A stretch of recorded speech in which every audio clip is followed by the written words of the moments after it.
Party పెడతానన్న CBI మాజీ JD లక్ష్మీనారాయణపై విమర్శలు చేశారు కేఏ పాల్. గతంలో ఆయన ప్రజాశాంతి పార్టీలో చేరతానన్నారని, ఇప్పుడు వేరే పార్టీ దగ్గర 1000 కోట్ల రూపాయలు తీసుకుని కొత్త పార్టీ పెడుతున్నారని అన్నారు కేఏ పాల్.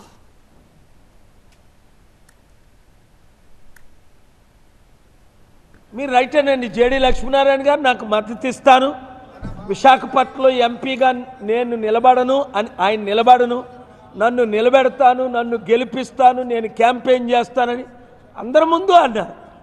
మీరు విన్నారు కదా, విన్నారు. 1000 కోట్లు నన్ను అడిగారు.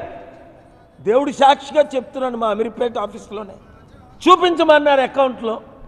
లేదా నేను పార్టీ పెడతానన్నారు. ఆయన తరపున 3 పెద్దలు వచ్చారు, మా తరపున జ్యోతి మమత మా బోర్డు మెంబర్లు ఉన్నారు. 2 నెలల క్రిందటే. ఇప్పుడు ఆయన 1000 కోట్లు ఎవరిచ్చారు? ఆర్ఎస్ఎస్ వాళ్ళు తప్ప ఎవరిస్తారు? బీజేపీ పార్టీ తప్ప. ఎందుకంటే ప్రజాశాంతి పార్టీ గెలకుండా ఓటుల్ని చీల్చడానికి ఆయనతో పార్టీ పెట్టిస్తున్నారని విన్నాను. పార్టీ పెట్టుకోమనండి. ఇంటింటికో పార్టీ ఉంది, ఈదీదికో పార్టీ ఉంది.